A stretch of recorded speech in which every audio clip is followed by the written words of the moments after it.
अरहं नमः। ओम ह्रीं श्रीं अरहं नमः। ओम ह्रीं श्रीं अरहं नमः। ओम ह्रीं श्रीं अरहं नमः। ह्रीं श्रीं अरहं नमः। ओम ह्रीं श्रीं अरहं नमः। ह्रीं श्रीं अरहं नमः। ओम ह्रीं श्रीं अरहं नमः। ह्रीं श्रीं अरहं नमः। ओम ह्रीं श्रीं अरहं नमः। ह्रीं श्रीं अरहं नमः। ओम ह्रीं श्रीं अरहं नमः। ह्रीं श्रीं अरहं नमः। ओम ह्रीं श्रीं अरहं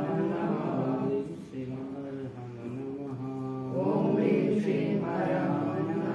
ह्रीं श्रीं अरहं नमः। ओम ह्रीं श्रीं अरहं नमः। ह्रीं श्रीं अरहं नमः। ओम ह्रीं श्रीं अरहं नमः। ह्रीं श्रीं अरहं नमः। ओम ह्रीं श्रीं अरहं नमः। ह्रीं श्रीं अरहं नमः। ओम ह्रीं श्रीं अरहं नमः। ह्रीं श्रीं अरहं नमः। ओम ह्रीं श्रीं अरहं नमः। ह्रीं श्रीं अरहं नमः। ओम ह्रीं श्रीं अरहं नमः। ह्रीं श्रीं अरहं नमः। ओम ह्रीं श्रीं अरहं नमः। ह्रीं श्रीं अरहं नमः। ओम ह्रीं श्रीं अरहं नमः। ह्रीं श्रीं अरहं नमः। ओम ह्रीं श्रीं अरहं नमः। ह्रीं श्रीं अरहं नमः। ओम ह्रीं श्रीं अरहं नमः। ह्रीं श्रीं अरहं नमः। ओम ह्रीं श्रीं अरहं नमः। ह्रीं श्रीं अरहं नमः। ओम ह्रीं श्रीं अरहं नमः। ह्रीं श्रीं अरहं नमः। ओम ह्रीं श्रीं अरहं नमः। ह्रीं श्रीं अरहं नमः। ओम ह्रीं श्रीं अरहं नमः। अनंत ज्ञानी परमात्मा के चरणों में मिला, प्रभु महावीर जी के चरणों में मिला, राधा कृष्ण की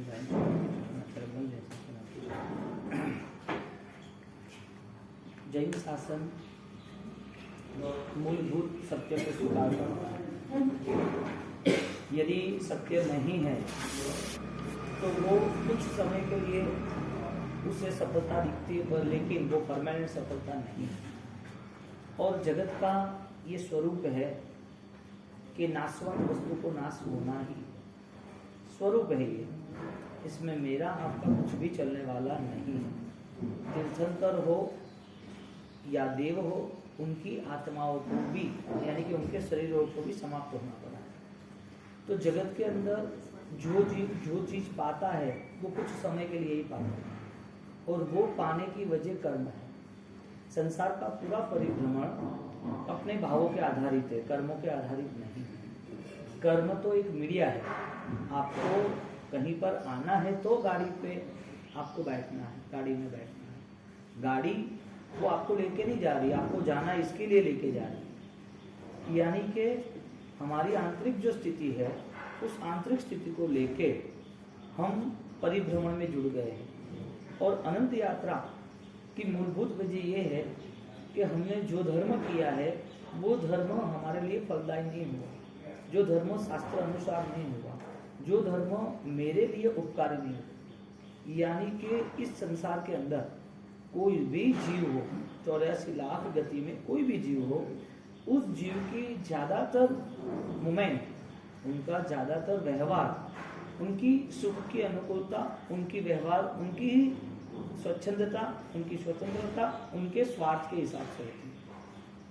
अब जहाँ जहाँ भी आत्मबल निर्मित होगा, जहाँ जहाँ भी आत्मदृष्टि का निर्माण होगा, वहाँ पर उसकी शुद्धि चरम सीमा पे होगी। उसके पूरे व्यवहार बदल जाएंगे। दुनियादारी का पूरा जो भी उसका लेन देन है, उनको जो साथ में रहना है, वो सारी चीज़ें उनके मानसिक बल पे चली जाएगी। दो स्थिति है, आप जो कुछ कर रहे हो उसमें आपका मन भी जुड़ा है, और जो कर रहे हो उसमें मन नहीं भी जुड़ा है। यानी कि आप जो कर रहे हो वो बड़ी बात नहीं है, आपका मन जो आपको करा रहा है वो बड़ी बात है, जो हमारी ज्ञान और अज्ञान दशा है। किसी व्यक्ति को किसी ने चीटिंग की है और उसको पेमेंट देना पसंद नहीं है, लेकिन देना पड़ेगा। कोई चीज़ है, कोई मकान है, उसने ले लिया है कि भाई आपको मकान 2 करोड़ में हम दे रहे हैं, उसने ले लिया है, उसने 25% दे दिया पैसा। अब पता चला कि इसकी इतनी कॉस्ट तो है ही नहीं, अब जो कमिटमेंट हो गया है उसके हिसाब से देना पड़ेगा, नहीं देना पड़ेगा। जो देना है वो एक क्रिया हो रही है, लेकिन मन नहीं मान रहा है, वो हमारे परिणाम है, यानी हमारी विचारधारा है। ये दो चीज समझ लेनी है, क्रिया अलग है और ज्ञान अलग है। क्रिया और विचार यदि जुड़ते भी है तो कर्म अलग है। क्रिया विचार जुड़ जाने के बाद भी कई सालों तक या कई भवों तक हम कुछ करते भी रहते हैं, तो भी जब तक हमारी शुद्ध चेतना हमें स्पर्श नहीं होती, जब तक उसे हम मिलने की कोशिश नहीं करते, तब तक ये सारी चीजें वहीं रुकी रहती है। चाहे एक भव, चाहे 1000 भव, चाहे तीर्थंकर का सानिध्य मिले, समर्षण मिले, चाहे गिरिराज मिले, हम हमारे पुरुषार्थ को हम नहीं देख पाएंगे, तब तक हमारा पुरुषार्थ होगा लेकिन व्यर्थ। दो रास्ते बताए, पेमेंट देना है वो फिक्स है कि नहीं है? देना है। जो पेमेंट देना है वो आपकी इच्छा से दोगे कि बिना इच्छा से दोगे? इच्छा नहीं है तो देते क्यों? वजह क्या? यानी कि आपने जो कमिटमेंट किया है उसमें आपको फॉलो करना है। आपने जो डिसाइड किया था, आपने जो तय किया था, उसको आपने निभाना ही है। शादी की वजह से कोई एक पार्टनर, चाहे लेडीज या जेंट्स, साहब या साविका, इनके जीवन में कोई कॉम्प्रोमाइज नहीं है, क्या करोगे? निभाओगे कि नहीं निभाओगे? जीवन में बच्चा है, वो शायद उसके कर्म के हिसाब से, कोई व्यावहारिक कर्म के हिसाब से उसके जीवन में कोई प्रॉब्लम आ गई, 8 साल की उम्र में उसको देखना बंद हो गया, उसको हार्ट का प्रॉब्लम आया या उसको चलना बंद हो गया, उसके मसल्स जाम हो गए तो पैरालिसिस जैसा हो गया। आपको दूसरे बच्चे को देख के आपको लग रहा है कि ऐसा क्यों हुआ, नहीं होना चाहिए। अब आपका बच्चा परेशान है, अब क्या कर सकते हो? आप ऑलरेडी उसको एक्सेप्ट करोगे कि नहीं, स्वीकारोगे कि नहीं? तो दो चीजें, एक हम जो कुछ कर रहे हैं वो हमारी इच्छा से हो रहा है, एक जो हो रहा है वो इच्छा नहीं है तो भी करना पड़ेगा, जो आपने ही खुद ने किया है। यानी भगवान कहते हैं हमारा जो भी व्यवहार है वो हमारे मन के भावों से हुआ, हमारे परिणाम से हुआ। यानी कि रिजल्ट जो आ रहा है वो अपने आप नहीं आ रहा है, जो रिजल्ट है वो कोई नहीं भेज रहा है, ये सारा रिजल्ट वो हमने ऑलरेडी तय किया है। यानी इस संसार में आपको दुख देने वाला, सुख देने वाला कोई नहीं है। आप यदि कहोगे ना कि इसने ऐसा किया, इससे ऐसा हो, नहीं, तो सुख दुख जो है वो तुम्हारे धर्म के हिस्से में नहीं है। सुख दुख है वो तुम्हारी चाहना है, वो भी तुम्हारा हिस्सा नहीं है। तुम जो चाहोगे वो सुख दुख के साथ तुम कुछ भी नहीं कर पाओगे, दुख आप दूर भी नहीं कर पाओगे, सुख आप चाहोगे तो भी नहीं आएगा। तो आपको चाहना क्या? आप सुख दुख के साथ रहते हो तो चाहना क्या? दुख है बिना इच्छा के सहन करना पड़ेगा, सुख है चाहिए फिर भी जो बेटा है वो मिस करेगा, वो पैसा उड़ाएगा, गलत रास्ते करेगा। इज्जत है तो सुख है, मान सम्मान है वो सुख है, लेकिन आप चाहते वो सेट हो नहीं रहा है। तो कहने की वजह ये है, कहने की वजह ये कि परिस्थिति यदि आपके साथ जुड़ी है तो किस वजह से जुड़ी है? परिस्थिति जो है उसके साथ आपने खुद ने अपने मन के भावों से उसको बुलाया है, एक बात। दूसरी बात, जो परिस्थिति है वो ही परिस्थिति को आपके मन के भावों से ही आपको सेट करना है। यानी कि धर्म का पहला रूल्स ये बना कि जहां जहां पर्याय दृष्टि है, जहां जहां तुम्हारी आत्मा का कोई लेना देना नहीं है, जहां जहां अध्यात्म जुड़ा नहीं है, उसी सारी स्थिति के साथ कभी भी 100% इन्वॉल्वमेंट नहीं होना, इनमें कभी भी आसक्त भाव से नहीं रहना। अब परिस्थिति क्या बनती है? परिस्थिति हमारी ज्यादातर मन की कमजोर है, इसके लिए उसमें जुड़ते जाते हैं और लंबे अरसे से जुड़े। एक भव की यात्रा, उसमें कितनी बार ऐसी हमने पर्यायों की दृष्टि रखी। चीटी के भव में भी दृष्टि यानी मन, विचार, भाव, नजर ऐसा नहीं, दृष्टि यानी आपकी विचारधारा। चीटी के भव में भी विचारधारा थी, मच्छर के भव में भी विचारधारा थी, छोटे से मकोड़े के भव में, कीड़े के भव में, कुत्ते के भव में, कोई भी भव हो, आत्मा तो वो वही था। तो आत्मा की परिभ्रमण की यात्रा तय करने वाले हम जब तक अज्ञान में रहे तब तक तो सब कुछ ओके है। अज्ञान दशा के कारण हमने बहुत कुछ किया, लेकिन जैन दर्शन वो अज्ञान टालने की बात नहीं कर रहे, वो स्वरूप की बात कर रहे हैं। जब तुम्हारा अज्ञान इतने भाव तक रहा है तो उससे भी अनंत काल, उससे भी ज्यादा अनंत काल स्वरूप दशा में रहने वाला हो। कौन स्वरूप दशा में रहने वाला है? आत्मा जो है वो उसकी स्थिति को निर्मित करने वाला है। आपने कई वर्षों तक, 50 साल तक आपने पैसा कमाया, पर 50 साल तक आपने 20 साल की उम्र से शुरू हुआ, धीरे धीरे धीरे करके 20 से 30 यानी कि 50 साल के पीरियड में आपने करोड़ों रुपए कमा लिए। लेकिन जो 30 साल का जो पीरियड था उसमें इतना नहीं कमाया। अब 50 साल की उम्र के बाद आपके पास करोड़ रुपया है। अब करोड़ रुपया से आपका माइनस नहीं आएगा क्योंकि आपका पूरा मैनेजमेंट है, आप समझदार हो, आपने ऐसा सिस्टम सेट किया कि नुकसान नहीं आए, तो आपकी कंपनी आपके पैसे करोड़ों रुपए आपको साथ दे रहा है।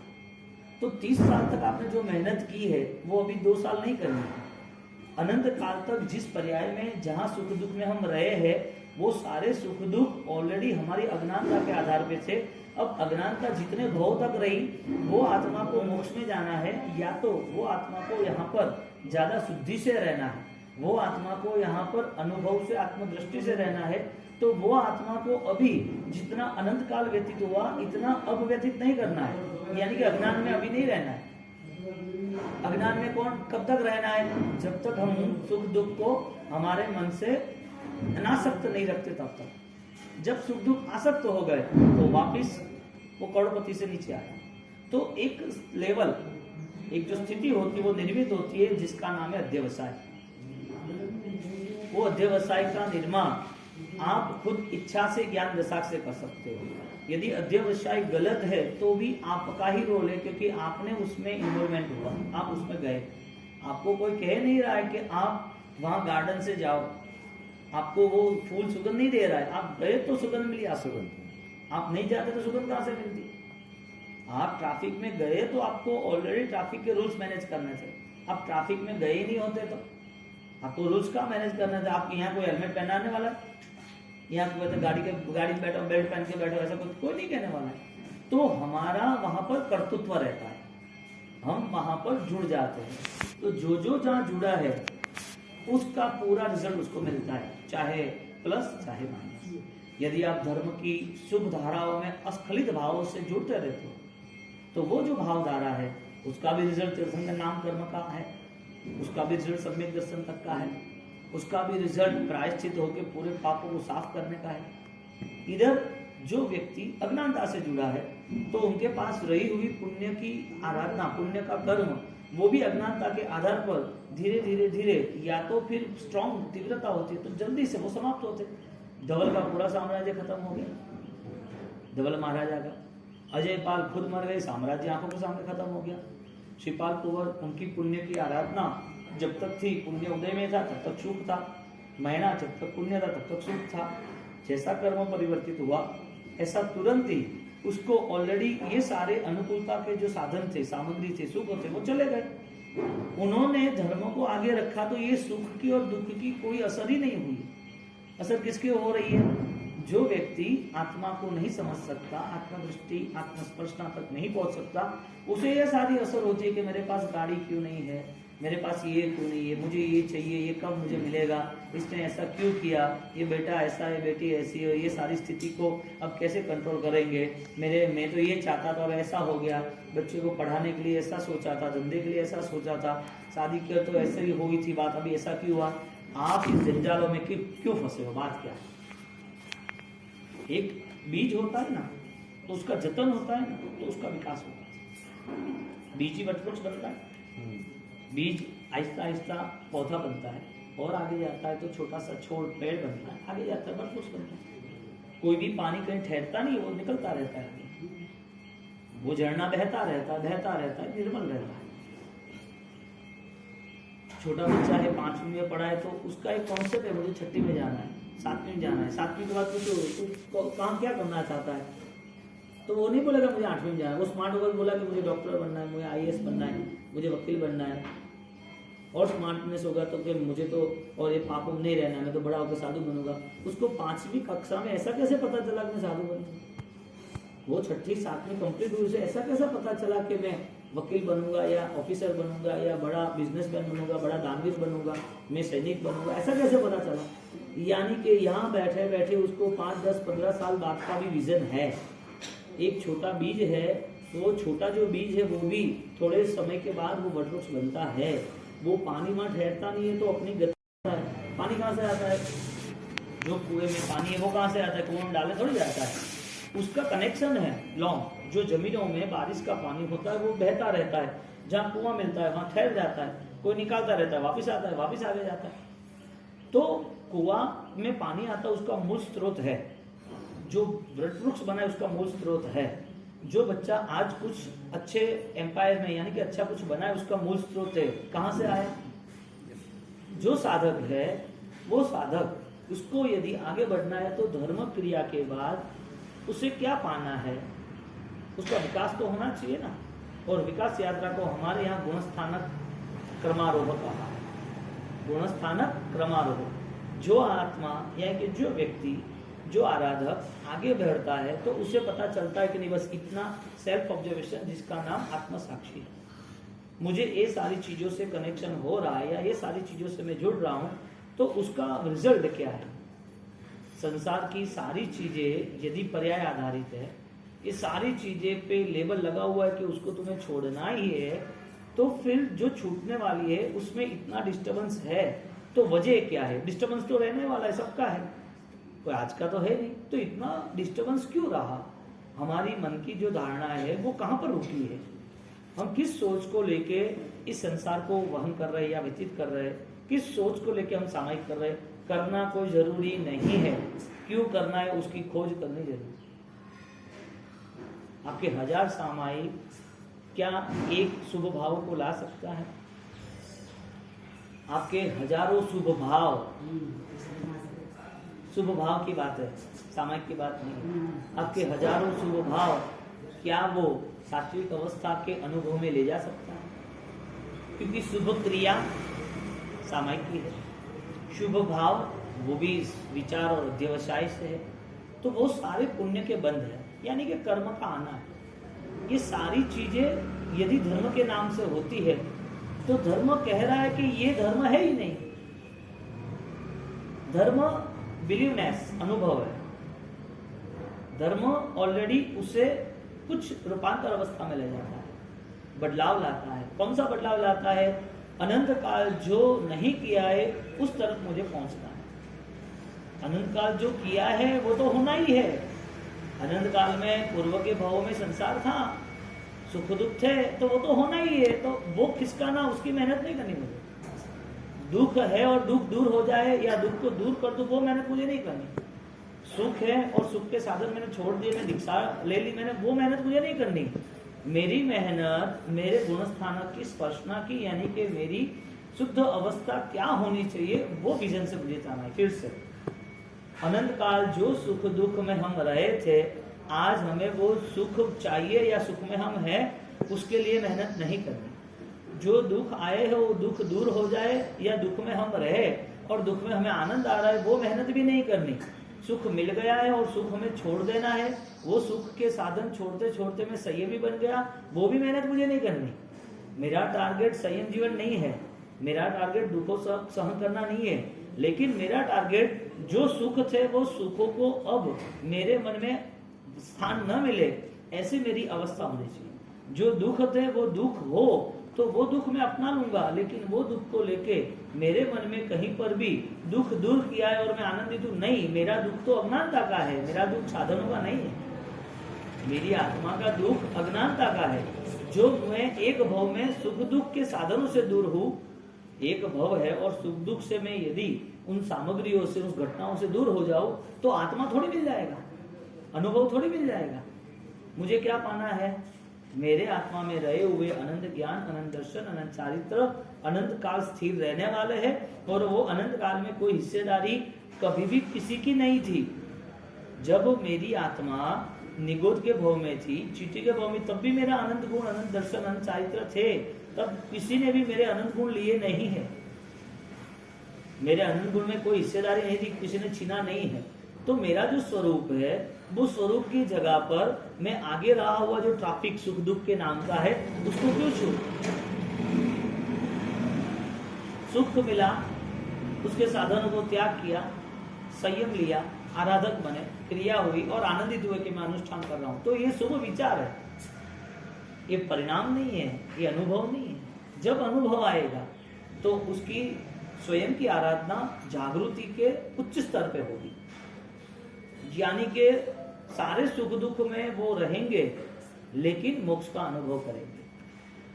हमने दुख दूर हो जाए इसके लिए तो धर्म अपनाया नहीं है, सुख मिल जाए उसके लिए तो धर्म अपनाया नहीं है। धर्म की क्रिया होती है तो बहुत सारी क्रिया औसत के बाद संयम में होती है। तो बहुत सारी अनुष्ठान की आराधना जरूरी है करनी, लेकिन वो सारी आराधना करते वक्त मैं मेरे अनुभव को प्राप्त कैसे करूं, वो आंतरिक स्थिति में हमें जाना है। अब 9-10 मिनट आंख बंद रह के ध्यान होता है, और जब ध्यान होता है तो दुनिया भर के सारे विचार हमें पकड़ लेते हैं। इसका मतलब हम इस भव को यूं ही निष्फलता की ओर जाने देंगे, कुछ नहीं। 50-60 साल तक जो जीवन व्यतीत हुआ है, दुनियादारी, समाज, दुकान, घर, पैसा, सब जिम्मेदारियां, सब टेंशन, ये तो पूर्व के भव में था, आज का थोड़ी है। हमने आज कुछ छोड़ भी दिया तो क्या छोड़ा, क्या त्यागा? हमने त्याग किया तो किया क्या त्याग? भोजन त्याग किया, अनाहारी पद, अनासक्त कांगे, साधन त्याग किए तो साधन एक त्याग हुआ ना, दूसरे 5-7 और बैठे। कितना हम मिनिमाइज, कितना हम हर चीजों को कम करते करते करते उस द्रव्य परिग्रह से भाव परिग्रह का त्याग करें। द्रव्य परिग्रह भी त्यागना जरूरी है, द्रव्य हिंसा पालना जरूरी है, अहिंसा पालना, द्रव्य का पूरा व्यवहार होना जरूरी है, क्योंकि ये हमें कहीं ना कहीं हमारे विचारों को डिस्कनेक्ट करता है। हमारे पास सामग्री कम है तो उस सामग्री का व्यवहार हमारा कम हो जाएगा, यानी कि मन के आधार पर कम सामग्री होने के कारण उसके व्यवहार में हम कम जाएंगे तो हमारा समय ज्यादा मिलेगा स्वाराश। तो वो निष्परिग्रहता भी जरूरी है। ऐसा नहीं है कि साधन बहुत है लेकिन मैं तो अनासक्त हूं, मुझे कॉल है ना, नहीं। हमें हर बार वो 12 व्रत और व्रत की आराधना में और कंसल्ट होना, टेक्निकल हम आगे बढ़ते जाए कि हम किस किस चीजों से पर्याय से मुक्त होकर हमारी ज्ञान दशा हमारी चेतनाओं के लिए जुड़ती है, हमारी और आराधना और श्रेष्ठ बनती है। अब ये सारी चीजें यदि त्यागनी न होती तो भगवान ने विरक्ति का मार्ग ही क्यों बताया? यानी सुख के साधन त्यागना वो जरूरी है, लेकिन सुख के साधन त्यागने के बाद वो साधन का त्याग हुआ है ऐसा अहंकार या ऐसा कोई मन नहीं होना चाहिए कि मैंने त्याग कर दिया, मैं तो त्यागी हूँ। त्यागी तो शुद्ध स्वरूप के बिना त्याग कहां से निर्मित होता है? जो त्याग बलवत्तर होता है, सामर्थ्यवान होता है, वो त्याग की भूमिका मुक्ति है। शुरुआत हुई ना मुक्ति की। 1 रुपया भी यदि उसके पास है तो उसको कहते हैं कि तेरे पास पैसा है, तो हाँ बोलेगा मेरे पास है। 1 रुपया भी है लेकिन लाख रुपया तो नहीं है, करोड़ रुपया तो नहीं है, मेरे पास करोड़ रुपया नहीं है लेकिन पैसा तो है ना। एक मोक्ष की आराधना के पहले उसे अनुभव होता है कि तू नित्य आत्मा है, तू शुद्ध स्वरूपी आत्मा है। उसे भाव होता है कि मेरी जो दिशा है वो सही नहीं है, मुझे जो पाना है उसके रास्ते पे मैं नहीं हूँ। तो क्रिया का निषेध नहीं किया, लेकिन जो अनुष्ठान करने हैं वो सारे अनुष्ठानों में हमारी सम्यक भूमिका तैयार होनी चाहिए। यानी कि विकास यात्रा का पूरा ध्यान, पूरी जिम्मेदारी वो स्वयं के ऊपर। गुरु भगवान वो मिल भी जाएंगे लेकिन स्वयं की आंतरिक स्थिति से न जुड़े तो मिथ्यात्व अवस्था में ऐसे अनंत काल चले गए। भगवान मिले थे, सामने मिले थे, हाजिर थे, उनकी बात थी, सुन रहे थे, आनंद आ रहा था, देख रहे थे। निमित्त कारण कभी भी स्वयं का उपादान नहीं बन सकता। बाह्य भावों से की हुई आराधना, किसी के आधार पर माना हुआ फल, वो कभी भी हमारे लिए मालिकी का भाव नहीं बन सकता, हमारे लिए वो कभी वास्तविकता नहीं बन सकती। लकड़ी लकड़ी है, पैर पैर है। लकड़ी से चलते हैं तो आधार मिलता है, लेकिन लकड़ी आधार नहीं है, चलना तो स्वयं के पैरों से ही। भोजन लिया, शायद बीमार हुए तो दवाई ली, तो भोजन जो पावर नहीं दे रहा है, भोजन से जो रिकवरी नहीं आई वो सारी रिकवरी दवाई से आई। लेकिन दवाई वो भोजन नहीं बन सकता, दवाई कभी भी भोजन नहीं बन सकता। टीचर पढ़ाने वाले हैं, वो शिक्षा देने वाले हैं, लेकिन वो टीचर एग्जाम देने वाले नहीं, एग्जाम स्वयं को दे। कहने का मतलब जो निमित्त है, जो सपोर्टेड है, जो सपोर्ट मिले हैं, वो सारे सपोर्ट हमारे लिए, हमारे विकास के लिए आधार होना चाहिए, और वो पुरुषार्थ हमारा अंतर मन से आएगा। तो एक व्यक्ति इच्छा के साथ धर्म कर रहा है, इच्छा के साथ सहन कर रहा है, इच्छा के साथ त्याग कर रहा है। एक व्यक्ति उसे त्याग करना पड़ता है, बिना इच्छा से छोड़ना पड़ता है, बिना इच्छा से। आपका मन नहीं है, फिर भी आपको इन्वॉल्व होना पड़ता है। आपको स्पीड से जाना था, आपको अस्पताल में आपको कि कोई एडमिट हुआ है, जाना ही पड़ता है। अब आपको एडमिट जो था वो जाना पड़ता है, आपको पसंद ही नहीं है, लेकिन क्या करोगे? घर में फोन किया भी आप जाके आ जाए। आपके यहाँ पर आपकी बिजनेस अच्छा चल रहा है, आपकी इनकम बहुत अच्छी है, और स्पीड पकड़ ली बाजार में। अब वहाँ मारवाड़ में कोई डेथ हो गई, आपको फाइनली जाना है, पसंद नहीं है, जाना पड़ता। यानी कि कुछ चीज ऐसी है जो आप स्वीकार नहीं करते, फिर भी इन्वॉल्व होना पड़ता है। ज्ञानी भगवंत ये कह रहे हैं कि जो चीज में आप इन्वॉल्व हो रहे हो, तो आप मन से पसंद नापसंद का व्यवहार मत करो, मस्ती से आप रहो, क्योंकि आपका हर दिन जो है, हर पल जो है, वो इतनी मूल्यवान है। वो परमात्मा के वचनों के द्वारा तुलना करने जाए, हमारी मानव जीवन की साधनाओं की ज्ञान दशा की पल इतनी मूल्यवान है कि प्रभु महावीर के वचनों से यदि तुलना की जाए तो अनंत काल तक ऐसा अवसर मिला ही नहीं। यानी शब्द रख दिया, प्रमादो ही मृत्यु। ध्यान सूत्र में प्रमाद को मृत्यु बताया, यानी कि आपके पास यदि विजन नहीं है, आप अपनी स्व अवस्था को नहीं देख सकते, वो सारी अवस्था प्रमाद में है। आप मेरे पास बैठे हो, जागरूक हो, आप अच्छी तरह खाना खा रहे हो, घूम रहे हो, ये अवस्था प्रमाद की है, क्योंकि आपका ये जो पल है, आपका जो समय है, आपका जो दिन है, वो सारा अनकॉन्शियस माइंड अब बेभान अवस्था में जा रहा है। आप सजाग नहीं हो, न वो प्रमाद अवस्था।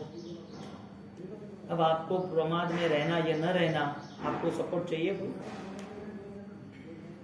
आपकी आलस यानी कि आपका मन का जो भी व्यवहार है, उस मन के व्यवहार में आपको ऑलरेडी कोई सपोर्ट चाहिए।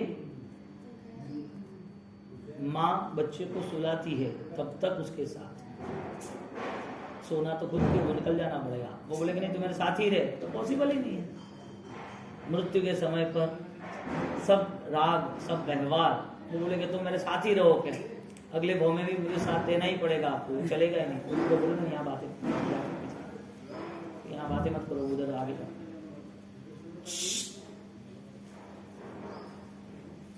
बात यह है, मृत्यु के समय पर आप कितना भी चाहो मुझे जीना है, मैंने बहुत कुछ किया है, तो मुझे मरना भी नहीं है, सबके लिए बहुत अच्छे कार्य किए, सत्कार्य किए, सब लोगों ने अवार्ड दे दिए, मुझे कुछ नहीं होना चाहिए, डॉक्टर थोड़ा मुझे अच्छी ट्रीटमेंट करना, मुझे कुछ नहीं हो, ऐसा करना। इतने सारे दुखी क्यों हैं? छोड़ना नहीं है क्या? छूटना तो है ना, तो दुखी होने की वजह क्या? बिना इच्छा से आपके भाव में आपको रहना है कि इच्छा के साथ आपके भाव में रहना? तो ये तो संसार का क्रम चलता ही आया है, आज का तो है ही नहीं। तुम जो सोच को बांध के रख रहे हो, वो सारी छोड़ने, हर कंडीशन को, हर उदय काल को आपको स्वीकारना पड़ेगा, और हर बंध के समय पर आपको जागरूक रहना भी पड़ेगा। बंध, उदय, उदीना, सत्ता, ये सारे कर्म के व्यवहार हैं, वो आत्मा के व्यवहार नहीं है। लेकिन आत्मा के व्यवहार में रहने के लिए हमें इस सारे व्यवहार में सहज रहना पड़ेगा, स्वीकार करना है, स्वीकार ही करना है। आपको किसी ने बोल दिया कि आप अभी एयरपोर्ट पे आ जाओ, तुरंत ही आ जाओ, लेकिन टू व्हीलर लेके आना, गाड़ी यहाँ चलती नहीं है, आप फंस जाओगे। आपको 2 बजे की 42 गर्मी में आपको जाना है, वहाँ वो आपको बता रहा है कि ये पार्टी आ रही है, पेमेंट है, आपको प्रॉफिट है और इतना प्रॉफिट हो रहा है, आप जाओगे नहीं जाओगे? यूँ तो पसंद नहीं है आपको गर्मी। तो बिना इच्छा से आप कुछ करते हो और एक इच्छा के साथ करते हो। यहाँ मन का सेंट्रल पॉइंट आया, दुख महत्वपूर्ण नहीं रहा, 42 डिग्री 2 बजे की गर्मी वो महत्वपूर्ण नहीं रहा, लेकिन आपका मन ने ऑर्डर किया तो आप चल सकते। यहाँ से आपको ऑलरेडी जाना है, ट्रेन में टिकट नहीं है, फ्लाइट में टिकट नहीं है, मारवाड़ जाना ही है, कुछ भी करके आप ट्रेन में चले गए और आपको कोई सीट पैकिंग है, समर वेकेशन है, कोई जगह नहीं मिलती, आपको 10-12 घंटे 15 घंटे खड़े ही रहना है, पसंद नहीं है फिर भी करना है। कुछ चीज आपके पसंद से हो रही है, कुछ चीज नापसंद से हो रही है। आप अपने अज्ञान को क्यों इतना बढ़ावा दे रहे हो? कर्म की बात नहीं है, कर्म को बढ़ावा देने की बात नहीं, कर्म तो आना जाना है उसका, वो बड़ी बात नहीं। आप चाहोगे निकालो निकल जाएगा, आप नहीं चाहोगे तो रह जाएगा, आप चाहोगे आ जा तो आ जाएगा। आप ये खिड़की बंद कर दे तो धूप हवा सब बंद हो जाएगा। आप चाहो खोल दो तो आ जाएगा। आपकी क्या चाहना है, कौन सा फर्नीचर करना है, उसके हिसाब से आप ऑर्डर करो, वो तो कर देगा। जो सुथारी काम है वो तो कर देगा, आप बताओगे क्या करना है। हमारा कर्तृत्व कर्म का नहीं होना चाहिए, हमारा कर्तृत्व अकर्तृत्व का होना चाहिए। हम करने वाले हैं, यानी कि we are following now, can't matter here.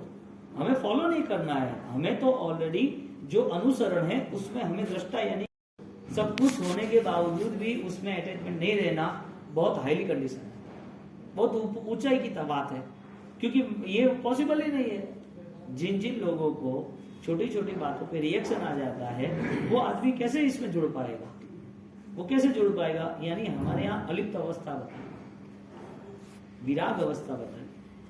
हम जो चीज में है उस चीज में हमारी ज्ञान दशा को जागरूक करें। बस सुख है तो भी हम सोचें, दुख है तो भी हम सोचें, और सोच के आधार पर हमारी आंतरिक स्थिति को हम अनुभव के आगे ले जाए, अनुभव तक ले जाए।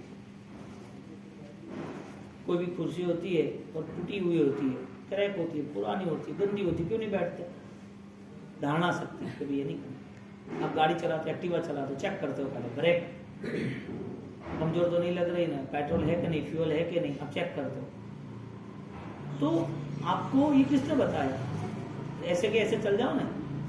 आप हेलमेट पहन क्यों लेते हो? आपको किसने बताया? जब पेनल्टी हुई थी तब पता चला कि पहनना पड़ेगा। जब गाड़ी बीच में रुक गई पता चला कि ये चेक नहीं किया और पेट्रोल नहीं था।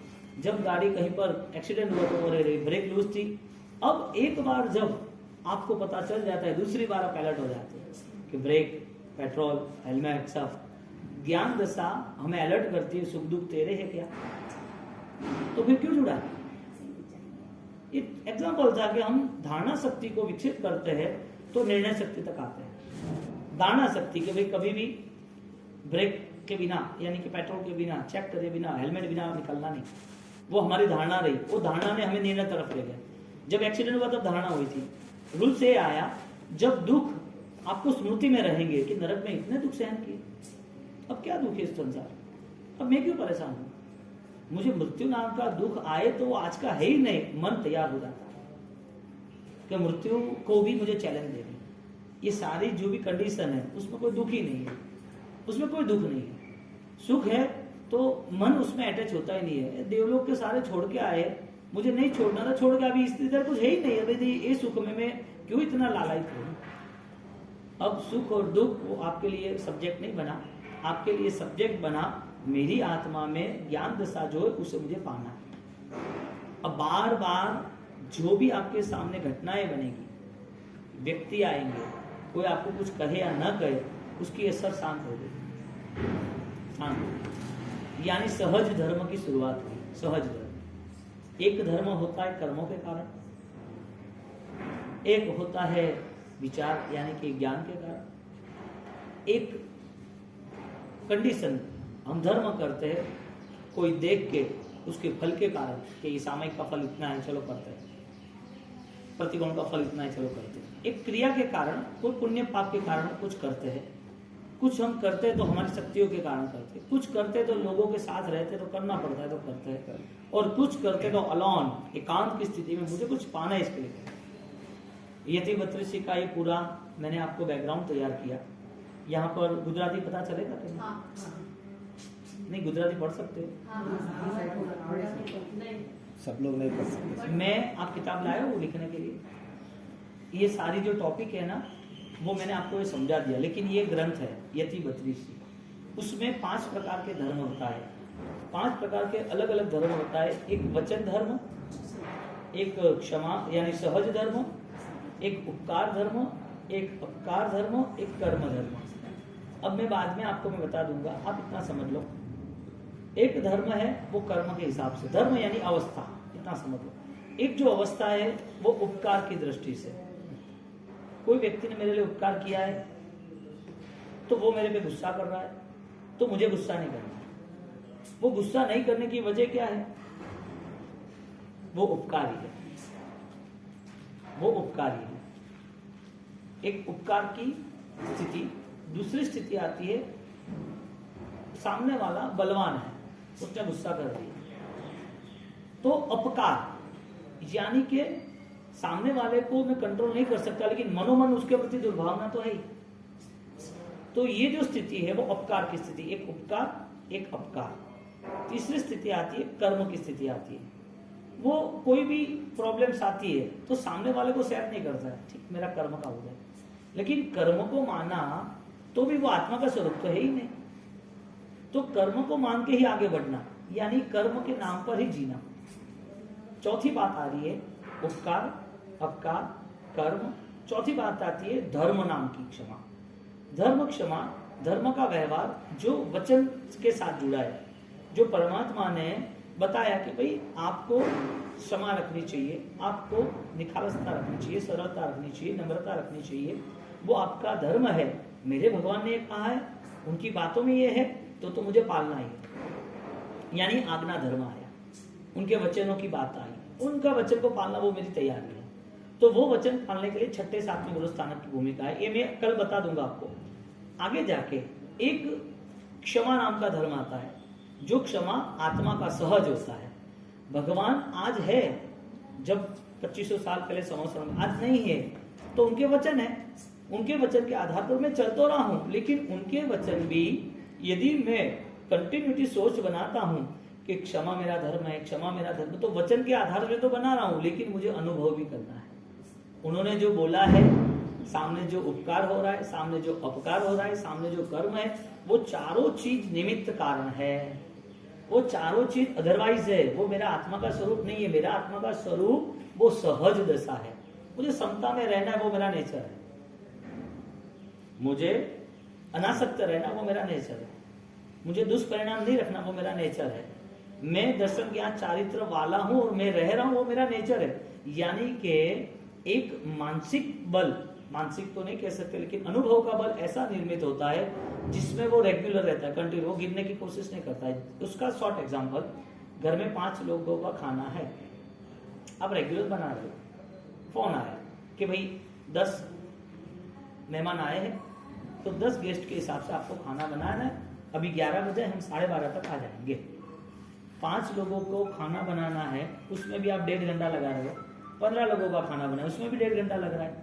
तो दोनों में मोमेंट क्या चेंज हुई? मोमेंट ये चेंज हुई कि 15 लोगों का खाना बनाना है, कॉन्सेप्ट मजबूत है, तो आपको खोजना नहीं पड़ता है कि नमक किस में है, मिर्ची किस में है, शक्कर किस में है, तेल किस में, क्या कितना डालना। ऐसे नापते नहीं हो कि घी कितना डालना, तेल कितना डालना है। आप नापते नहीं हो कि भाई छोटी तपेली लूं या बड़ी तपेली लूं। आप तुरंत फटाफट करते। क्यों? क्योंकि प्रैक्टिस वो आपका नेचर हो गया। एक सहज जो धर्म है वो प्रैक्टिस पे हो जाता है। यानी चारों चीज, एक उपकार से मुक्त होना है, अपकार से मुक्त होना है, उससे आगे जाके हमें कर्मों से भी मुक्त होना है। अब कर्मों की स्थिति जो है वो शॉर्ट है, धीरे धीरे चल रही है। तो प्रारंभिक अवस्था में कर्मों को मानना भी जरूरी है। बाल जीव जो है, सामान्य जीव है, उसको इस लेवल पे जानना है कि भाई कर्म का उदय है तो अच्छे कर्म करना, तो उसको प्ले ग्रुप का काम है। छोटा बच्चा है, उसको अभी खेलना ही आ है, उसको पढ़ना नहीं है। और आगे जब मैच्योरिटी बढ़ती है तब उसे पता चलता है कि ये तो शास्त्र है, ये तो आगम है, उससे ही मुझे चलना है। तो वो शास्त्र को लेके आगे चलता है, तो अच्छी क्रिया करता है, अच्छा जीवन जीता है, संस्कार याद तक ना।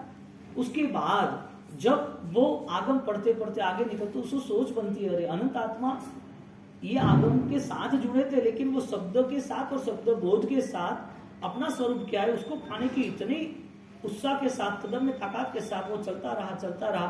तो वो आत्मा उनके अनुभव से 5वें, 6ठे, 7वें, 8वें अप्रमत प्रमत अवस्थाओं को लेके 10वें गुणस्थानक के लेके वो अनुभव में बढ़ते गए।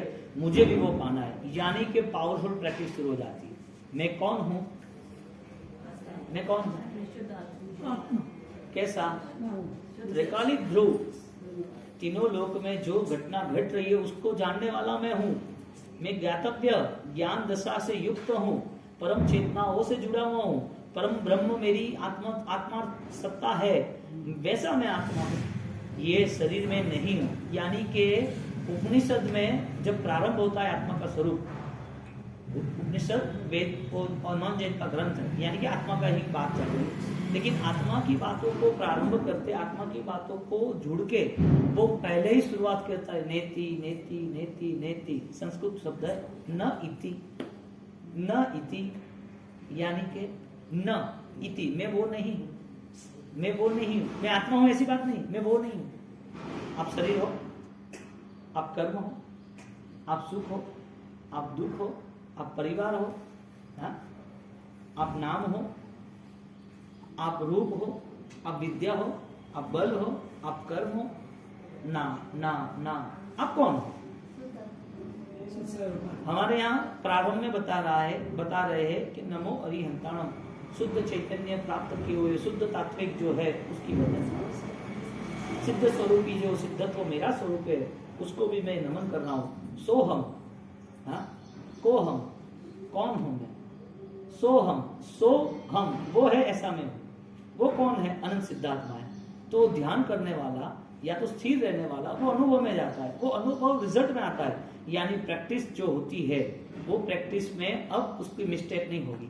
आप अनुभव में चले जाते हो या तो कर्म के आगे ज्ञान में चले जाते हो, तो ज्ञान दशा में आगम वचनों में जो आज्ञाओं में प्रभु के वचन में जो आ जाते हैं, फिर उसकी एक पूरी भूमिका बदल जाती है।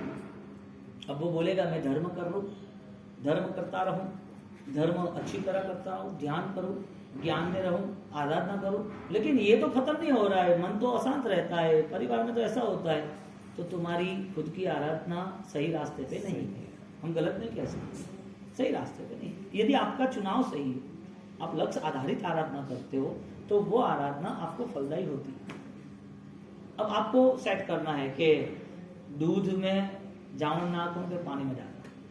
आपको तय करना है कि 24 घंटे जा रहे हैं तो ये अवसर मुझे सिर्फ क्रिया के नाम पर करना है, कर्म के नाम पर करना है, सिर्फ हमें एक आज्ञा पालन व्यवहार के नाम पे करना है, या मुझे मेरे स्वभाव में रहने के लिए निरंतर वो स्थिति को निर्मित करूं, वो भाव से मुझे रहना है। वो कौन तय करेगा?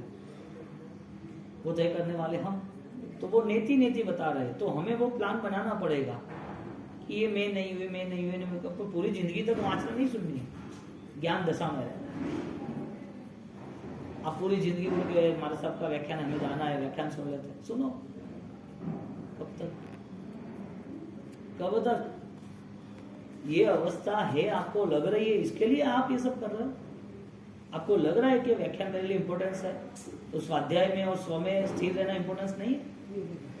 वो जरूरी था व्याख्यान, लेकिन आप उस व्याख्यान को लेके, प्रवचन को लेके, अध्यात्म को लेके आगे बढ़ते रहो, बढ़ते रहो, बढ़ते रहो। और भ्रम में नहीं रहना कि मैं आगे बढ़ गया तो व्याख्यान नहीं सुनना।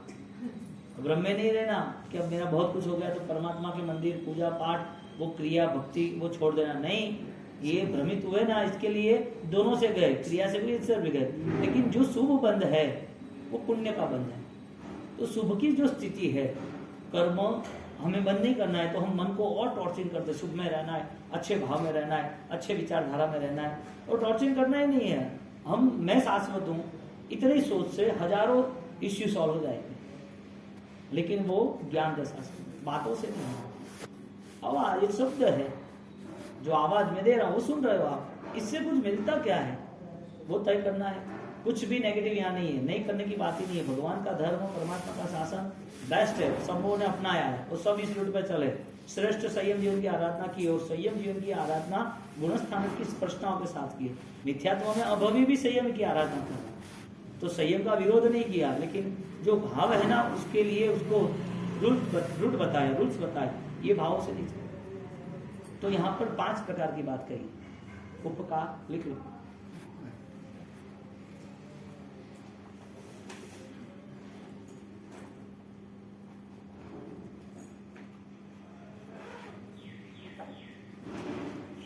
उपकार, अपकार,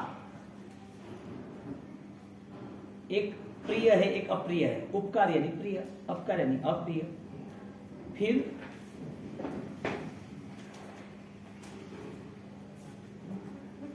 कर्म के नाम से, फिर वचन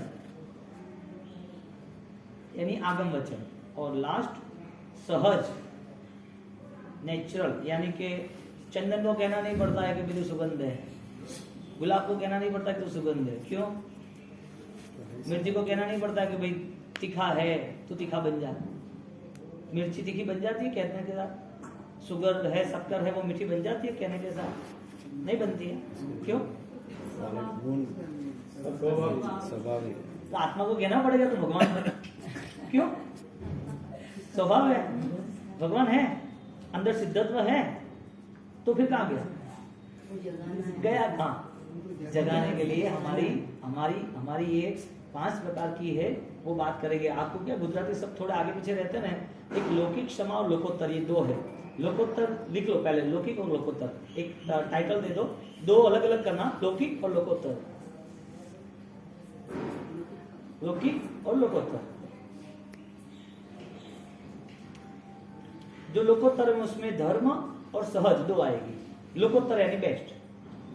लौकिक में आएगा उपकार, उपकार और विपाक यानी कि कर्म। लौकिक में परमात्मा के वचन नहीं, लोकोत्तर में परमात्मा के वचन और सहज। लौकिक में अपकार, उपकार और विपाक यानी कि कर्म।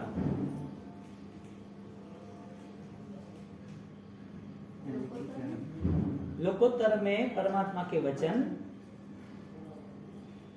और सहज क्षमा यानी के आत्मधर्म। लोकोत्तर पर्व हमारे और लौकिक पर्व ये 5, यहाँ पर 7 गाथा आपकी कंप्लीट हुई है, 32 गाथा है, ये 32 है। गुजराती आपको नहीं होगा, उसका हिंदी करके दे रहे हैं। किसके अक्षर अच्छे हैं सर? लिखना अच्छा लिखना है ना, आपके अक्षर अच्छे हैं ना, आप 32 गाथा लिख लोगे, एक पेपर में उस जेरोक्स दे देंगे, फिर उसको हिंदी बना देंगे। भाव है तो भाव गुजराती में लिखा, उसके हिंदी कर देंगे, ये होगी हिंदी। तो गुजराती में होना था, ये गुजराती नहीं, आप गुजराती हो या ना हो, ये हिंदी है और हिंदी के हिसाब से आपको पता चलेगा। गुजराती आपको ये पता नहीं चलेगा, भाव लिखा है तो हिंदी में भाव लिखेंगे, आप रीड करोगे तो गुजराती होगा, लेकिन लिखा हिंदी में होगा। हिंदी में कन्वर्ट कर। ये लिखना है। इसके अक्षर अच्छे आपके बच्चे के अक्षर अच्छे नहीं है, हाँ, तो फिर हमारे भी अच्छे।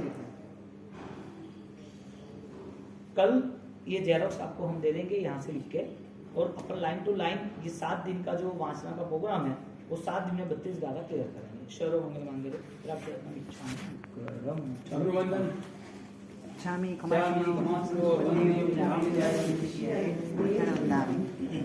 Chami,